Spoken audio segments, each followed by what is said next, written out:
ನಮಸ್ಕಾರ ರೀ ಎಲ್ರಿಗೂ welcome back to Anu cooking channel. ಬರ್ರಿ ಇವತ್ತು ಸಿಂಪಲ್ಲಾಗಿ ಮೂರು ವಸ್ತುಗಳನ್ನು ಯೂಸ್ ಮಾಡಿಕೊಂಡು ಕೊಬ್ಬರಿ ಕರ್ದಂಟು ಹ್ಯಾಂಗೆ ಮಾಡೋದು ಅಂತ ನೋಡ್ಕೊಂಡು ಬರೋಣ.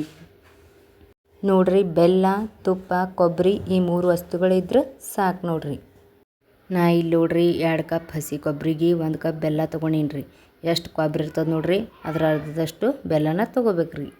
ನಾ ಇವಾಗ ರೀ ಗ್ಯಾಸ್ ಚಾಲು ಮಾಡಿಕೊಂಡು ಒಂದು ಕಡಾಯಿ ಇಟ್ಕೊಂಡಿನ್ರಿ. ಅದಕ್ಕೆ 1-2 ಟೇಬಲ್ ಸ್ಪೂನಷ್ಟು ತುಪ್ಪನ ಹಾಕೊಳತ್ತೀನಿ ರೀ.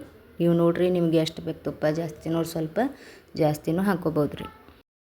ನೀವು ಇದನ್ನು ಒಣ ಕೊಬ್ಬರಿನೂ ಸಹ ಮಾಡ್ಕೋಬೋದು. ನಾ ಇಲ್ಲಿ ಹಸಿ ಕೊಬ್ಬರಿ ತೊಗೊಂಡಿನಿ ರೀ. ಇದು ಏನು ಹಸಿ ಕೊಬ್ಬರಿ ತೊಗೊಂಡಿದ್ದು ನೋಡ್ರಿ, ಇದನ್ನು ಈ ಕಡಾಯಿಗೆ ಹಾಕ್ಕೊಂಡು ಇದನ್ನು ಒಟ್ಟ ಕೈ ಬಿಡ್ಲಾರ್ದಂಗೆ ಹಿಂಗೆ ಇದನ್ನು ಕೈ ಆಡಿಸ್ಕೊಂತಿರ್ಬೇಕು ರೀ.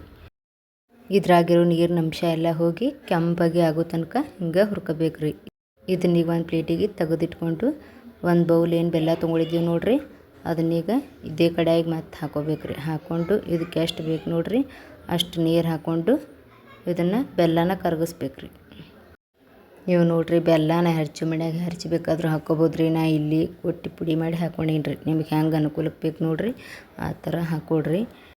ಈ ಬೆಲ್ಲದಾಗ ನೋಡ್ರಿ ಸ್ವಲ್ಪ ಕಸ ಕಡ್ಡಿ ಎತ್ತಿರ್ತದೆ ರೀ. ಅದಕ್ಕೆ ನಾ ಇಲ್ಲಿ ಸೋಸ್ಕೊಳತ್ತೀನಿ ರೀ. ನೀವು ಚಲೋ ಕ್ವಾಲಿಟಿ ಬೆಲ್ಲ ತೊಗೊಂಡ್ರೆ ಸೋಸ್ಕೊಳ್ಳೋದೇನು ಬೇಡ್ರಿ.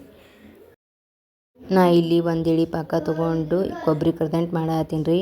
ಇಲ್ಲಪ್ಪ ನನಗೆ ಪಾಕ ಮಾಡೋಕ್ಕೆ ಬರಲ್ಲ ಬೇಡಪ್ಪ ಅಂದ್ರೆ ನೀವು ಹಾಗೆ ಬೇಕಾದರೂ ಡೈರೆಕ್ಟಾಗಿ ಬೆಲ್ಲನ ಕರಗಿಸ್ಕೊಂಡು ಅದಕ್ಕೆ ಕೊಬ್ಬರಿ ಹಾಕಿ ಸ್ವಲ್ಪ ಹೊತ್ತು ಹುರ್ಕೊಂಡು ಮಾಡ್ಕೋಬೋದು ರೀ. ನಾ ಇಲ್ಲಿ ನೋಡ್ಬೋದು ನೀವು ಒಂದು ಪ್ಲೇಟಿಗೆ ಸ್ವಲ್ಪ ತುಪ್ಪ ಸವರ್ಕೊಂಡು ಇಟ್ಕೊಳತ್ತೀನಿ ರೀ. ಯಾಕಂದ್ರೆ ಈ ಬೆಲ್ಲದ ಕೊಬ್ಬರಿ ರೆಡಿ ಆದಮೇಲೆ ಅದಕ್ಕೆ ಹಾಕ್ಕೊಂಡು ಸೆಟ್ ಮಾಡ್ಕೊಳಕ್ಕೆ. ಈಗ ನೋಡ್ರಿ ಪಾಕ ರೆಡಿ ಆಗ್ಯದ್ರಿ. ಇದಕ್ಕೆ ನಾವು ಹುರಿದಿಟ್ಕೊಂಡಿದ್ದೀವಿ ನೋಡ್ರಿ ಕೊಬ್ಬರಿ ಅದನ್ನ ಈಗ ಇದಕ್ಕೆ ಹಾಕ್ಕೊಳತ್ತೀನಿ ರೀ. ಹಾಕ್ಕೊಂಡು ಇದನ್ನು ಒಟ್ಟ ಕೈ ಬಿಡ್ಲಾರಂಗೆ ಚೆಂದಾಗಿ ತಿರುಗಾಡ್ಬೇಕು ರೀ. ಸ್ವಲ್ಪನೇ ಹಾಕೋಬೇಕು ರೀ. ಅಮಾಸಿಗೊಮ್ಮೆ ಕಾಯಿ ಬಿಡ್ದಿರ್ತೀವಿ ನೋಡ್ರಿ, ಅವಾಗ ಮನ್ಯಾಗ ಕಾಯಿನೂ ಭಾಳ ಆಗಿರ್ತಾವೆ ರೀ. ಆವಾಗ ಈ ರೀತಿ ಒಂದು ಮಾಡ್ಕೊಂಡ್ರೆ ತಿನ್ನೋಕ್ಕೂ ಚಲೋ ಅನ್ನಿಸ್ತದೆ ರೀ. ಇದನ್ನು ಹಿಂಗೆ ಕೈ ಬಿಡ್ದಂಗೆ ಕೈ ಆಡಿಸ್ಕೊಂತಿರ್ಬೇಕು. ಗ್ಯಾಸ್ನ ಸಣ್ಣ ಉರಿಯೊಳಗೆ ಇಟ್ಟಿರಬೇಕು.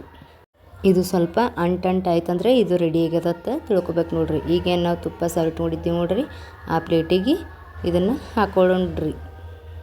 ಈ ಕೊಬ್ಬರಿ ಕರ್ದಂಟು ಮಾಡ್ಕೋದು ಭಾಳ ಸಿಂಪಲ್ ಐತೆ ನೋಡ್ರಿ. ಗೋಜೇನೂ ಇಲ್ಲರಿ. ಯಾರು ಬೇಕಾದರೂ ಇದನ್ನು ಈಜಿಯಾಗಿ ಮಾಡ್ಕೋಬೋದು ರೀ.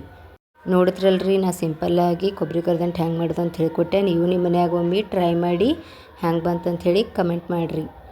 ನೋಡಿರಿ ಇದನ್ನು ಈ ರೀತಿ ಮಾಡಿಕೊಂಡು ಚಾಕುವಿನ ಸಹಾಯದಿಂದ ನಿಮ್ಗೆ ಯಾವ ಶೇಪಿಗೆ ಬೇಕು ನೋಡ್ರಿ ಆ ಶೇಪಿಗೆ ಕಟ್ ಮಾಡ್ಕೊರಿ. ನಾ ಇಲ್ಲಿ ಕಟ್ ಮಾಡ್ಕೊಂಡು ರೆಡಿ ಆದಮೇಲೆ ತೋರ್ಸಾತೀನಿ ನೋಡ್ರಿ ಈ ರೀತಿ ಬಂದದ್ರಿ. ಇದು ಚಲೋ ಅನ್ನಿಸ್ತಂದ್ರೆ ಒಂದು ಲೈಕ್ ಮಾಡಿರಿ. ನಮಸ್ಕಾರ ರೀ.